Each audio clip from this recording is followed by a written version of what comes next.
والنبي لو جاني بس ايدي كده وترجاني انا عمري ما هرجع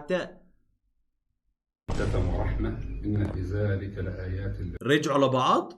اخس بس لا لا يا شيرين، وين اللي مش هجري تاني وراه وعمري ما هرجع تاني؟ طلع كله حكي جرايد.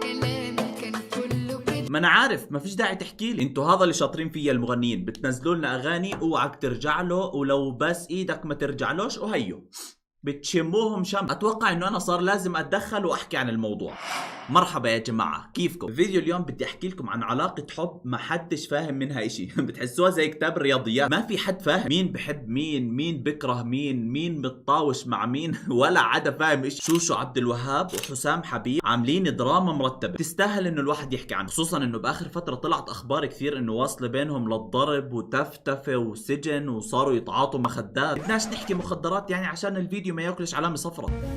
ما انا حكيتها. طيب اقسم بالله ماني شايلها، لانه على غبائك هذا انت بتستاهل علامه صفراء. فجاه بعد كل هذا الاكشن والاتهامات رجعوا كتبوا كتابهم، سبحان الله. فبفيديو اليوم راح اشرح لكم كل اشي بصير. كالعاده لا تنسى لايك كومنت، واذا اول مره بتشوف القناه اشترك وفعل زر الجرس عشان يوصلك اشعارات بالفيديوهات الجايه. خلونا نرجع بالقصه من الاول. اول اشي عشان تفهموا ايش اللي بصير بالضبط، شوشو عبد الوهاب مغنيه مصريه اتوقع انه كلكم تعرفوا. في عنا حسام حبيب مغني مصري اتوقع انه ما في حد بيعرف. هدول الاثنين مع بعض هم عباره عن عروس وعريس. شوشو وحسام حبيب تجوزوا بسنة 2018 وكانت حياتهم حلوة وسعيدة ومليانة فراشات. مش عارف شو دخل الفراشات، بس يعني انه حياتهم كانت حلوة وضلوا متجوزين وعايشين بتبات ونبات وكانوا يخلفوا صبيان وبنات لحديت سنة 2021 تركوا بعض. من بعد ما انفصلوا شيرين اختفت فترة، بعدين فجأة رجعت عامل ستايل ابو عصام. أنا دلوقتي أنا هروح المدرسة يعني عشان تعبر للجمهور انه هي حزينة على فراق الغالي. وبعديها شيرين رجعت اختفت مرة تانية، غابت تقريبا شهر او شهرين، وبعديها بلشت الفضايح حرفيا. شيرين نشرت الغسيل كامل، زي مثلا انه حسام حبيب كان بيحاول يسرق املاكها. اسمع فيها حديث الأب عن خطط حسام للاستيلاء على أموال شيرين. هعمل لها محضر في الاسم بسرقة العربية، وبرضه انه كان يضربها ويسب عليها بالبيت. اللي هو انا عايزك قدامي كده وخلاص، بس ابتزاز من كل شيء. وانه برضه حسام حبيب هو اللي كان يخليها تتعاطى مخدات. ما ضلش غير انه تحكي عن حسام حبيب انه هو الاعور الدجال، وضلت ترمي عليه اتهامات اتهامات اتهامات لحديت ما حسام حبيب قال لك خلاص لحد هون وبس، انا لازم اردح. بس يعني يا ريته ما طلع رد اصلا، لاني انا ارجل وانظف بكتير من اني انفي لي ولا اكد لي فقط. هذا هو الرد المناسب لما واحد يتهمك انه انت بتضربه وبتسرق مصاريه وبتخليه يتعاطى مخدات. لا لا بصراحة حسام انت ابدعت. يعطيك الف عافية. واستمرت المشاكل زي هيك لحديت ما نزلت هاي الصورة، انه شوشو بمصحة نفسية بتتعالج نفسيا وبتتعالج من الادمان على المخدات. يعني شوشو حياتها متدمرة. ومن هون بلشت حملة حسبي الله فيك يا حسام حبيب في كامل ارجاء السوشيال ميديا. وين ما تلف وجهك، سناب شات، انستغرام، فيسبوك، تيك توك، حتى على الجريدة بتلاقي في ناس بتسب على حسام. طلبت بيتزا مارغريتا طلعت خضار. حسبي الله فيك يا حسام حبيب. حسبي الله فيك يا حسام. تأخر الباص. صار يوصلوا دعوات من حيث لا يحتسب. وبعد كل هاي المشاكل والفضايح والترندات فجأة حسام حبيب وشوشو رجعوا لبعض. لا ما هو مش منطق يعني بعد كل هذا اللي صار وبالاخر ترجعوا لبعض بهاي السهولة. هم واحدة من الثنتين، يا اما انه شيرين مش قادرة تتنفس بدون حسام حبيب، يا اما انه حسام حبيب عنده ممسك على شيرين. ما علينا يعني بالنهاية هم حرين. زي ما بتعرفوا انه احنا ما بنحب نتدخل بحياة الناس. تعالوا هسه خلونا نشوف فيديو كتب الكتاب. الذي يذكر فيه الله والبيت الذي لا يذكر فيه الله كمثل الحي والميت. ودائما يعني مش عارف بس انا حاسس انه في اشي غلط. يعني يا اما انه شيرين بتعمل يوغا، يا اما انها سهرانه من امبارح. فيش حدا بقعد بكتب كتاب وبكون مغمض عيونه مالك. لا لا خلونا نحكي جد شوي. هذا مش رياكشن واحد مبسوط انه هو بكتب كتاب، لا هذا رياكشن واحد بكتب كتابه غصب عنه. والنبي صلى الله عليه وعلى آله وصحبه قال عليه الصلاة والسلام. صلوا على النبي انتو كمان، خلوا الواحد ياخذ له شوية اجر. لابد وأن يتلى فيها كتاب الله عز وجل وأن يذكر فيها الذكر الحكيم. يا شوشو يا بعد قلبي يا روح روحي افتح عيونك. حركات ناروتو هاي سيبيكي منها. حديت الان مر 30 ثانية من فيديو كتب الكتاب وشيرين مغمضة عيونها. بقول الله عز وجل ومن يعش عن ذكر الرحمن نقيض له شيطان فهو له قريب. كأنهم قاعدين بشوية خجل، يعني تقول متعرفين على بعض جديد. حاسس حسام شوي راح يعرق من قد ما هو مستحي. حسام ترى هاي شيرين صار لك عايش معها 30 سنة مش بنت جديدة متعرف عليها بالجامعة. في الأرض ولا في السماء وهو السميع العليم.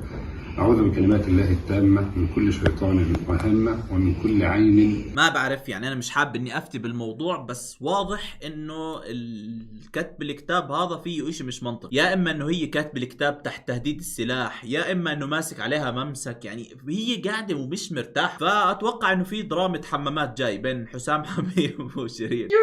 صدقتوا إنها راضية بزواجه؟ أنا متأكدة إنه حسام مهددها بإشي الله يفرج عليك يا أخت. شايفين زي ما حكيت لكم شيرين مبين عليها إنه في إشي غلط، شكلها مش مبسوطة، كأنها مضغوط عليها، الحكاية فيها إشي خطير. والله ما بستبعد ممكن يكون في تهديد من ناحية معينة، أو مثلا عشان بناتها أو عشان أملاكها، ما بعرف، بس أنا متأكد إنه في إشي غلط. الحمد لله في واحدة مدلولة أكثر مني، الكرامة تبكي في الزاوية. مش عارف ليش تهيألي إنه صاحبة هذا الكومنت كانت متجوزة حسام حبيب من قبل. سألوا شيرين ماذا لو عاد معتذرا. شيرين بنكتب كتاب. يعني والله الناس معها حق تتمسخر على الموضوع. يعني اللي صار مش منطقي بالمرة. لا انا ولا انتم مقتنعين في الموضوع. زعلان على نفسي كتير، ليه بكيت عليها؟ بشار وحد الله، يعني انا عارف انكم بتحضروا مسلسلات تركية كثير بالدار، بس يعني انت ما إلك اي دخل عشان تعيط عليها، يعني هي مش اختك في الرضاعة. ما علينا يا جماعة، ملخص الموضوع احكي لكم رأيي بكل صراحة. انا بتوقع انه ممكن شيرين مثلا موقعة ورقة، او مثلا في اشي متنازلة فيه عن كل املاكها، او ممكن مثلا تخسر اولادها بسبب الحالة الصحية اللي هي فيها. فيمكن كان الحل الوحيد انه هي ترجع لحسام حبيب. اذا ما رجعت له راح تخسر كثير شغلات، فانجبرت على هذا. اما انه هي مقتنعة انها ترجع لحسام ما ظنيت. ومش غلط برضو انكم تكتبوا لي رايكم بالتعليقات. وهيك يا جماعة بكون ختمت فيديو اليوم، وكالعادة خلوني اخذ 5 تعليقات من الفيديو الماضي. اعمل سلسلة انا بعمل لايك من دون شاورما، بحب فيديوهاتك، استمر يا اخوي. شايفين هي الناس الصح، مش مستنية مني شاورما، مش زيكم كل يوم والثاني بتذكروني بالموضوع. تخافوش مش ناس الموضوع. اصلا قاعد بفكر اني اعمل فلوج بهاي الايام، فراح احكي لكم ايش اللي راح يصير. كنت داخل الفيديو افكره قصة وفرحانة وتحمسة، بس بعدين استوعبت انها قناتك الاصلية، وانت قلت القصة الجاي كيف حرقنا المسجد بالغلط. ان شاء الله يا بكرة يا بعد بكرة راح ينزل الفيديو. ممكن ترد علي، استمر، محتواك اسطوري، احكي عن قنوات الاطفال. قنوات الاطفال زي ايش يعني؟ اكتبوا لي اقتراح بالتعليقات، واذا عجبني الموضوع اكيد راح اعمل فيديو عنه. مساء الخير او صباح الخير. لما قلت انه عمرك 24 انصدمت، ظنيت عمرك 33 او اكثر زائد ام عمرو. بس رحتي الله يا بنت الحلال، يعني انا اول مرة في حياتي واحد بيحكي لي انه انت مبين عليك اكبر من عمرك. الله يسامحك. بس طيب انطق اسم عمرو صح الاول، بعدين الواو في عمرو تكتب ولا تنطق. عموما الفيديو كله بس طريقة نطق الاسم زعجتني. عمرو عمرو عمرو عمرو عمرو عمرو عمرو عمرو. والله طول عمري بنادي اصحابي عمرو، ما عمروش حدا زعل من الموضوع. وهيك يا جماعه بكون ختمت فيديو اليوم، وكالعاده لا تنسى لايك كومنت، واذا اول مره بتشوف القناه اشترك وفعل زر الجرس عشان يوصلك اشعارات بالفيديوهات الجايه. واذا وصلت لهون اكتب في الكومنتات شوشو بس عشان اعرف من بيحضر فيديوهات للاخر. وبشوفكم الفيديو الجاي. سلام.